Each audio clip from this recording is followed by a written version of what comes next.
इसलिए जब दूध बाहर नहीं निकलता है तो उनको दर्द होता है, तकलीफ़ होता है। इसलिए उस दूध को बाहर निकालना उनके लिए आनंद है। हमने भी देखा है, बहुत से पेशेंट आते हैं, उनका ब्रेस्ट का अल्ट्रासाउंड करते हैं, ब्रेस्ट में दूध फंस जाता है जब बच्चा कायदे से पी नहीं पाता, इसलिए उसको इन्फेक्शन हो जाता है। नमस्कार दोस्तों, स्वागत है आपका इस सीरीज़ में जिसका नाम है रमण महर्षि कॉन्शियस इमॉर्टैलिटी। ये किताब है, इसकी वीडियो हमने पहले भी बनाई है दोस्तों, कई वीडियोस बनाए हैं। आप देखना चाहें तो मैं कोशिश करूँगा आई बटन पे इसकी लिंक डालने के लिए, आप चेक करिएगा। इसमें कुछ डिवोटीज़ ने आकर के रमण के साथ में सवाल जवाब किया है, क्वेश्चंस पूछे हैं, और रमण ने खाली आंसर नहीं दिया, उनको सीधे धक्का मार के मेडिटेशन में और गहरे भेज दिया। एटलीस्ट मेरे साथ तो ये हुआ। जितनी बार भी मैंने रमण के क्वेश्चन सुने तो मैंने पहले अपने मन में उनके आंसर सोचने की कोशिश किया कि अगर कोई मुझसे ये सवाल पूछता है तो मैं क्या जवाब दूंगा। तो मेरे जवाबों से एकदम अलग जवाब थे। आज के सवाल बड़े इंटरेस्टिंग हैं, बहुत ही अलग टाइप के हैं। एक आदमी कह रहा है कि मुझे नाद मतलब डिवाइन साउंड सुनाई देता है, तो इसके लिए मैं क्या करूँ, ये अच्छा है बुरा है, कैसे मैं आगे बढ़ूँ। दूसरा इसने क्वेश्चन पूछा है, मेडिटेशन में, ध्यान में और सेल्फ इंक्वायरी में डिफरेंस क्या है। क्योंकि रमण के पास जब भी कोई आता था तो वो मना करते थे, अभी ध्यान करने की कोशिश मत करो, पहले सेल्फ की इंक्वायरी करो।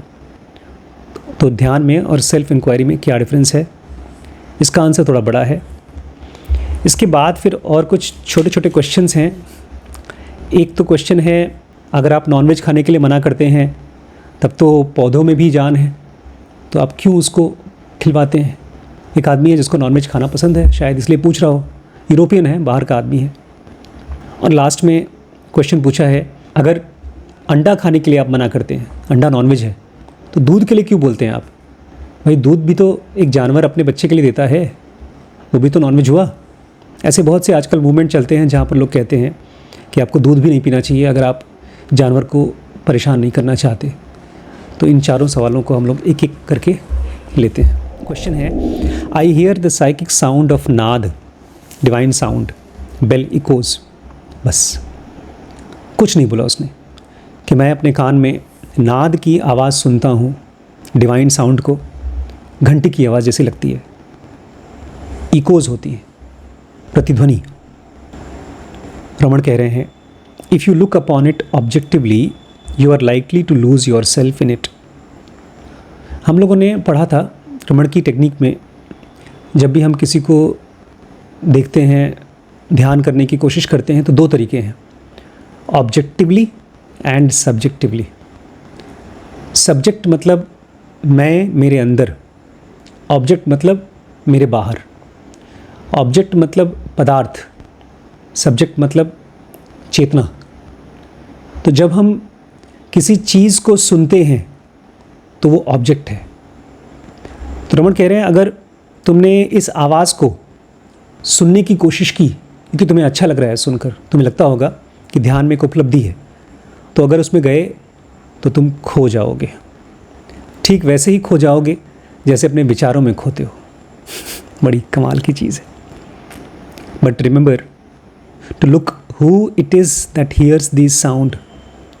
तो जैसे विचारों के बारे में तुम बार बार अपने आप से, मैंने कहा है, पूछने के लिए कि किसको ये विचार होते हैं, ऐसे ही पूछो किसको ये आवाज़ आ रही है। उस स्पेस जिसमें कि कोई अंतरिक्ष घूम रहा है, तो हम लोग उस अंतरिक्ष को, उस चांद को, सितारे को देखते हैं। रमण कहते हैं उसके आसपास की स्पेस को देखो। एक जगह मैंने पढ़ा था, रमण ध्यान करने के लिए कहते हैं, अगर तुम पेड़ पौधों के पास हो तो पत्तों को मत देखो, डालियों को मत देखो, उसके बीच की खाली जगह को देखो। तो ऐसे ही अपने मन के अंदर में पूछो, कौन सा वो साइलेंस है जिसको ये आवाज़ सुनाई दे रही है। जब भी तुम्हें आवाज़ सुनाई दे, if you hold your inner self firmly it will be immaterial whether you hear them or not. Raman कहते हैं पकड़ना पड़ेगा तुम्हें, बार बार मन भटकेगा, लेकिन जब तुम अपने अंदर को, इनर सेल्फ को फर्मली पकड़ के रखोगे, खूब कस के पकड़ोगे, बाहर गया फिर वापस आ गए, बाहर गया फिर वापस आ गए, तो धीरे धीरे इससे कोई फ़र्क नहीं पड़ता है कि तुम क्या सुन रहे हो या क्या नहीं सुनाई दे रहा है। से कोई फ़र्क नहीं पड़ेगा। Keep the subject in the view, हमेशा अपने अंदर को, सब्जेक्ट को व्यू में रखो। ये ऐसे ही है जैसे कि कोई आदमी गाड़ी चला रहा है और रोड पर देखे, बजाय आसपास की चीज़ों को। जो चीज़ें हैं वो ऑब्जेक्ट हैं और जो रोड है वो सब्जेक्ट है। अंदर में ये पूछना आवाज़ किसको हो रही है, बस शांति, ये सब्जेक्ट है, इसी के साथ रहो। नाद योग is certainly one of the methods to concentration, but after you have obtained the concentration, fix it on the self. अच्छा, रमन ये भी बताते हैं कि नाद योग क्यों किया जाता है, क्यों लोग आवाज़ों को सुनने की कोशिश करते हैं। ये भी एक तरह का योग है, नाद योग। तो वो इसलिए किया जाता है ताकि हमारा मन कहीं एक जगह पर टिक सके, कंसंट्रेट कर सके, क्योंकि मन भटकता है। लेकिन एक बार तुमने कंसंट्रेट करना, कहीं एक जगह पर अपने मन को केंद्रित करना सीख लिया है, उसके बाद वहाँ मत फिक्स करो अपनी थॉट को, अपने मन को, अपने आप को ले आओ सेल्फ पर। But if the subject is lost sight of, then you go to लय और ब्लैंकनेस। क्योंकि अगर तुमने सब्जेक्ट को छोड़ा, उसको ज़रा सा भी छोड़ा, तो फिर तुम लय में चले जाओगे, अंधकार में चले जाओगे। ये दुनिया अंधकार है, विचार अंधकार है। To one who fixed his attention or sight between eyebrows but felt no progress, Maharishi said that the sight is fixed but the seer was not kept in the view. एक आदमी ने अपने दोनों आँखों के बीच में यहाँ पर ध्यान किया बहुत सालों तक, और उससे कोई फ़ायदा नहीं हुआ उसको। उल्टा दिमाग और सर दर्द करने लगा, परेशान हो गया। तो रमन महर्षि कहते हैं वो इसलिए हुआ क्योंकि तुम्हारा साइट, तुम्हारा ध्यान यहाँ था, सेल्फ पर नहीं था। If the seer is remembered always then it will be all right. अगर हम सीयर के पास, अपने अंदर के खाली जगह, अपने अंदर के स्पेस के पास रहें, वो अपना ही सेल्फ है, तो फिर सब ठीक होता है। साइलेंस सब ठीक कर देता है। देखा जाए तो साइलेंस नींद की तरह है। जैसे जगना आवाज़ है, साइलेंस स्लीप है।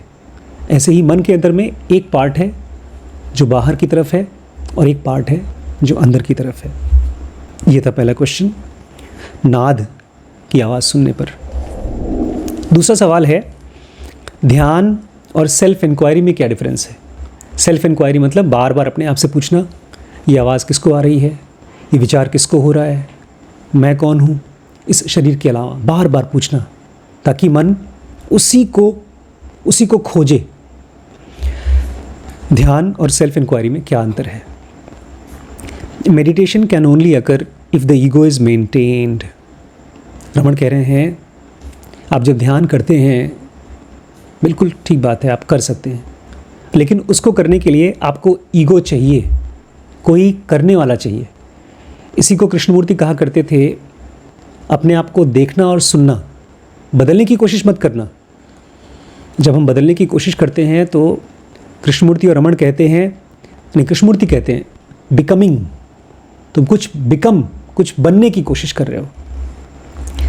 तो वो कौन कर रहा है, तुम्हारा अहंकार। रमन कह रहे हैं अगर ध्यान करो तो ठीक है करो, लेकिन उस समय तुम्हें अहंकार चाहिए, क्योंकि वही कुछ कराएगा। There is the ego and the object to meditated upon. एक तरफ आपका ईगो होता है और एक तरफ वो ऑब्जेक्ट होता है जिसके ऊपर तुम मेडिटेट मतलब ध्यान कर रहे हो। This method is indirect. ये अपने तक पहुंचने का सीधा मेथड नहीं है, ये इनडायरेक्ट मेथड है। पहले तुम ऑब्जेक्ट पे जाते हो, जिस चीज़ पर ध्यान कर रहे हो, चाहे तुम्हारा गुरु है, चाहे भगवान है, चाहे कोई और चीज़ है, वहाँ से फिर अपने पास आओगे। तो सीधे ही अपने पास क्यों नहीं आते। On the contrary, by seeking the ego source, the ego disappears. और इसी के एवज में उल्टा, अगर तुम अपने अंदर में पूछो कि मेरा अहंकार कहाँ है, अहंकार कहाँ है, अहंकार कहाँ है, तो अहंकार ही खत्म हो जाएगा। What is left over is self, और फिर जो बचता है वही सेल्फ है। This method is direct one, और ये मेथड डायरेक्ट है। तो डिफरेंस क्या है, एक बाहर का मेथड है, इनडायरेक्ट है, और एक डायरेक्ट है। किसी आदमी को अगर किसी से पैसा चाहिए तो जाकर के जिससे पैसा चाहिए सीधे ले ले, वो किसी को दे, फिर कोई किसी को दे, इसमें चोरी हो जाती है ना, कमीशन खाते हैं। तो इनडायरेक्ट मेथड से बेटर है डायरेक्ट मेथड।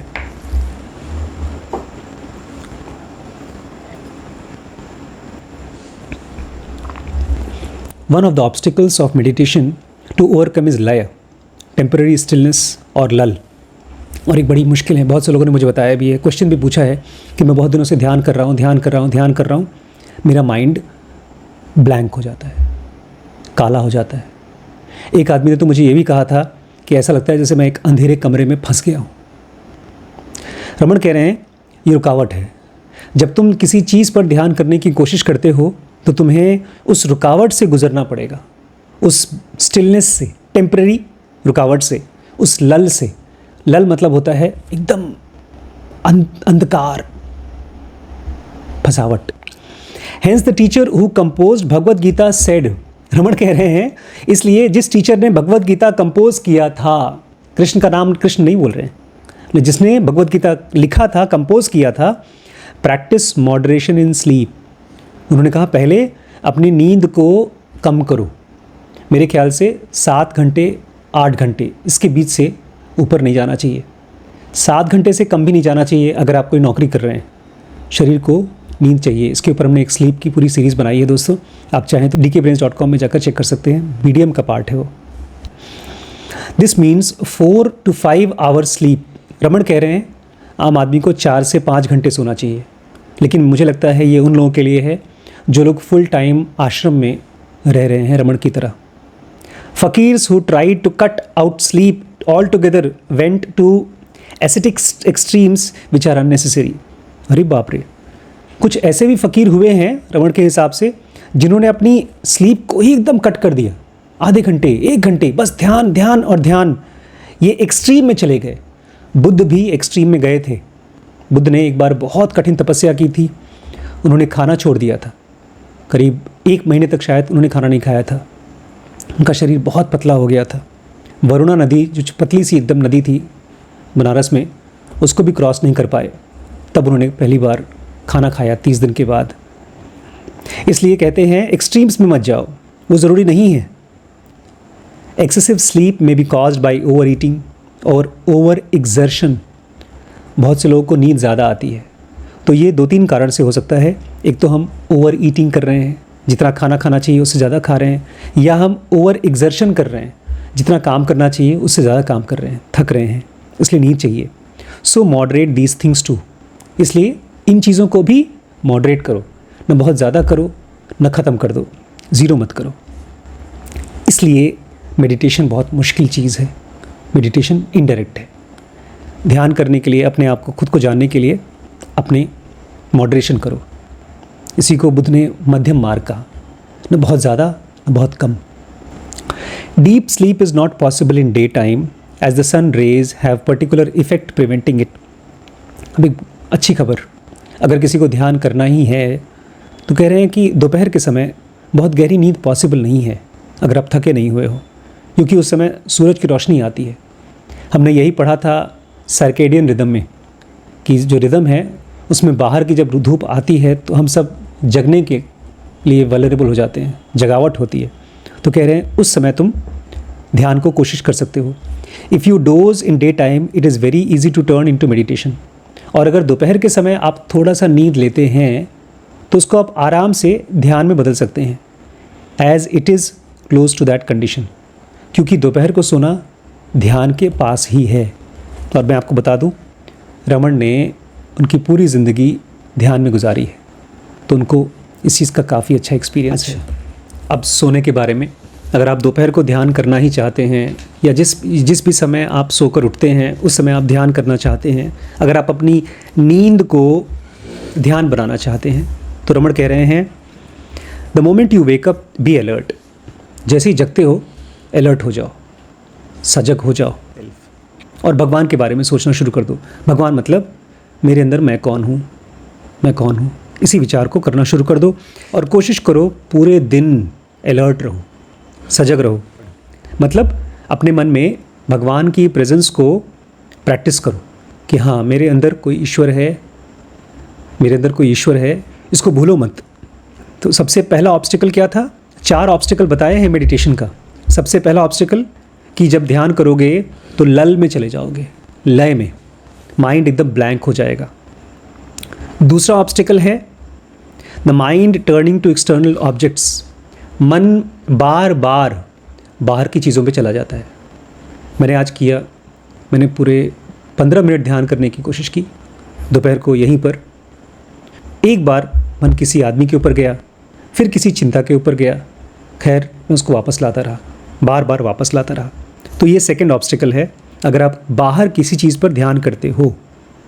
तीसरी रुकावट है the meditator forgets that he is there to practise meditation. कि जो ध्यान करने वाला है वो ये भूल ही जाता है कि वो मेडिटेशन करने के लिए है वहाँ पर। हम भूल जाते हैं। ध्यान का पर्पस भूलना नहीं है, ईश्वर के साथ एक होना है। तो ये तीसरी रुकावट है, खुद को भूल जाना कि मैं ध्यान कर रहा हूँ। चौथा ऑब्स्टिकल ये है माइंड वर्किंग इंटरनली। जब हम बाहर किसी चीज़ पे ध्यान कर रहे हैं तो माइंड के थ्रू कर रहे हैं और वो अपने अंदर अंदर IES हमारी सत्वगुण, रजोगुण और तमोगुण तीनों मिलकर के कुछ न कुछ खिचड़ी पकाते रहते हैं, काम चलता रहता है। 4 रुकावटें हैं, माइंड ब्लैंक हो जाता है, माइंड बाहर की चीज़ों पे जाता है, माइंड भूल जाता है कि वो ध्यान कर रहा है, और माइंड अंदर अंदर काम करता रहता है और ज़्यादा मजबूत हो जाता है, अहंकार मजबूत हो जाता है। इसलिए बहुत से लोग जो सालों साल तक ध्यान करते हैं वो लोग अहंकारी साधु हो जाते हैं। It is difficult to control mind, there is control by breath. Raman कह रहे हैं माइंड को कंट्रोल करना बहुत मुश्किल है, लेकिन तुम्हारे पास सांस है। जब भी मन बाहर जाए सांस को रोको, सांस के ऊपर आओ और वापस आ जाओ, which comes from practice alone. और ये सोचने भर से नहीं होगा, इसको बार बार करके प्रैक्टिस करना होगा। Otherwise by association with the wise mind, the mind comes under control spontaneously. नहीं तो आप किसी गुरु के पास या किसी समझदार आदमी के पास, वाइज मैन के पास रहते हैं तो उसके माइंड से आपका माइंड तुरंत कंट्रोल में आ जाता है। Such is the greatness of सत्संग। इसीलिए कहा गया है सत्संग बहुत महान चीज़ है। सत्संग को अंग्रेज़ी में बोलते हैं एसोसिएशन विद द वाइज, समझदार लोगों के साथ में जुड़े रहना। It must be clearly understood that for meditation it is not prohibited to practice without posture, fixed times और other accessories। और यहाँ पर आपको साफ साफ बता दें कि अगर आप ध्यान करना चाहते हैं तो ज़रूरी नहीं है कि आप किसी खास पॉस्चर में ही बैठें, किसी आसन में बैठें या किसी खास टाइम पर ही करें या कोई और चीज़ जो बताई गई है, ज़रूरी नहीं है। आप किसी भी जगह पर आप आराम से बैठ करके किसी भी समय कर सकते हैं, उसके लिए कोई फॉर्मेलिटी नहीं चाहिए। ये आदमी फॉरेनर है, शायद यूरोपियन है, तो उसने कहा मुझे नॉनवेज खाने की आदत पड़ी है। What about those not accustomed to vegetarian diet. अगर हम लोग ध्यान करने की कोशिश कर रहे हैं और हमको नॉनवेज खाने की आदत पड़ी है, वेज खाने की आदत नहीं है, तो हम क्या करें? रमण कहते हैं habit is only adjustment to environments. आदत कुछ नहीं है, आदत तो जो आपके आसपास का माहौल है उसके साथ एडजस्ट करने को ही बोलते हैं। It is the mind that matters. ये हैबिट है, कोई बात नहीं, ज़्यादा इम्पॉर्टेंट तुम्हारा माइंड है। The fact is that the mind has been trained to think certain foods are tasty. सच्चाई तो ये है कि तुमने अपने मन को ये बात बार बार बोली है, उसको ट्रेन किया है कि ये ख़ास टाइप का नॉनवेज खाना टेस्टी होता है। हम लोग जो चीज़ को जितनी बार बोलते हैं वो चीज़ उतनी मजबूत हो जाती है। Nourishment may be obtained from vegetarian food no less than from flesh. अगर आप खुद का पोषण देना ही चाहते हैं, अपने आप को तंदुरुस्त बनाना चाहते हैं, तो वो वेजिटेरियन फूड से भी आ सकता है, ठीक उतना ही जितना मांस से आएगा, फ्लैश से आएगा। But the realised man's mind is not influenced by the food he takes. लेकिन जो एनलाइटेंड है उसको इससे फ़र्क नहीं पड़ता कि वो कौन सा खाना खाए। इसलिए रामकृष्ण परमहंस और जीसस क्राइस्ट दोनों ही मांसाहारी थे, लेकिन उनको कोई फ़र्क नहीं पड़ा। But do it gradually, do it gradually, लेकिन इसको धीरे धीरे करो। That is getting accustomed to vegetarianism. लेकिन अंत में बोलते हैं धीरे धीरे अपने आप को वेजिटेरियन खाने के लिए अकस्टम्ड करो, उसकी नई हैबिट डालो।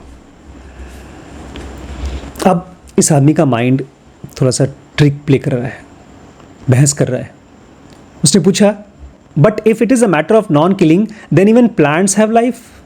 अगर आप ये कहते हैं कि किसी जीव जंतु को मारना नहीं चाहिए खाने के लिए, तब तो पेड़ पौधों में भी ज़िंदगी होती है, जान होती है। इसको तो प्रूव किया गया है। कुछ ऐसे इंस्ट्रूमेंट्स हैं जिसको आप पेड़ के साथ लगा दीजिए और उसमें वेव्स क्रिएट होती हैं, जैसे हमारे ब्रेन में से EEG आती हैं।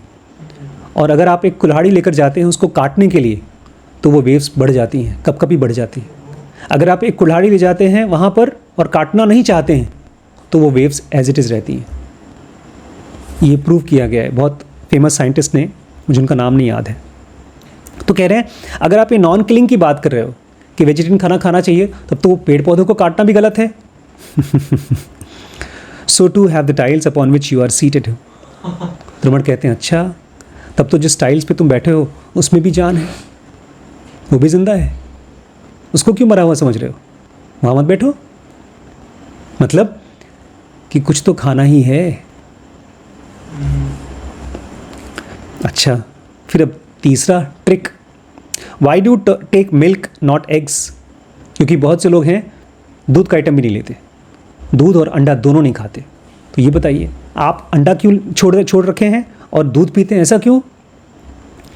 Domesticated cows yield more milk than their calves required. कह रहे हैं जो पालतू गायें होती हैं वो अपने बछड़े के लिए जितना दूध निकालती हैं उससे ज़्यादा दूध पैदा करती हैं। And they find it pleasure to be relieved. इसलिए जब दूध बाहर नहीं निकलता है तो उनको दर्द होता है, तकलीफ़ होता है। इसलिए उस दूध को बाहर निकालना उनके लिए आनंद है। हमने भी देखा है बहुत से पेशेंट आते हैं, उनका ब्रेस्ट का अल्ट्रासाउंड करते हैं, ब्रेस्ट में दूध फंस जाता है जब बच्चा कायदे से पी नहीं पाता, इसलिए उसको इन्फेक्शन हो जाता है। इसलिए दूध को बाहर निकालना चाहिए। लेकिन एग्स कंटेन पोटेंशियल लाइव्स, लेकिन अंडे में तो एक भविष्य का जिंदा जीव है, वो तो ज़िंदगी पैदा करेगा। और दूध उस बच्चे के लिए नरिशमेंट है और एक्स्ट्रा है, इसलिए मैं दूध पीता हूँ, रमण कहते हैं। तो ये थे आज के सवाल। कल हम लोग पढ़ेंगे, इसलिए जब दूध बाहर नहीं निकलता है तो उनको दर्द होता है, तकलीफ़ होता है। इसलिए उस दूध को बाहर निकालना उनके लिए आनंद है। हमने भी देखा है बहुत से पेशेंट आते हैं, उनका ब्रेस्ट का अल्ट्रासाउंड करते हैं, ब्रेस्ट में दूध फंस जाता है जब बच्चा कायदे से पी नहीं पाता, इसलिए उसको इन्फेक्शन हो जाता है। इसलिए दूध को बाहर निकालना चाहिए। लेकिन एग्स कंटेन पोटेंशियल लाइव्स, लेकिन अंडे में तो एक भविष्य का जिंदा जीव है, वो तो ज़िंदगी पैदा करेगा। और दूध उस बच्चे के लिए नरिशमेंट है और एक्स्ट्रा है, इसलिए मैं दूध पीता हूँ, रमण कहते हैं। What of chakras? चक्रों के बारे में क्या कहेंगे? और इसका आंसर काफ़ी लंबा है। दोस्तों, अगर आप लोग हमारे साथ हैं इस चैनल में तो सब्सक्राइब करिएगा। अगर ये वीडियो आपको काम का लगता है तो अपने फ्रेंड्स और अपने ग्रुप्स में शेयर करिए। और इस पूरी सीरीज़ को देखने के लिए dkbrains.com पे जेनोगा स्पिरिचुअलिटी का कोर्स ज्वाइन कर सकते हैं। और भी कोर्सेज हैं, एक्सप्लोर करके देखिएगा। और बहुत जल्दी हम लोग यहाँ लखीमपुर में वीकली मेडिटेशन चालू करने वाले हैं। अगर आप इंटरेस्टेड हैं तो इस नंबर पे कांटेक्ट करिए।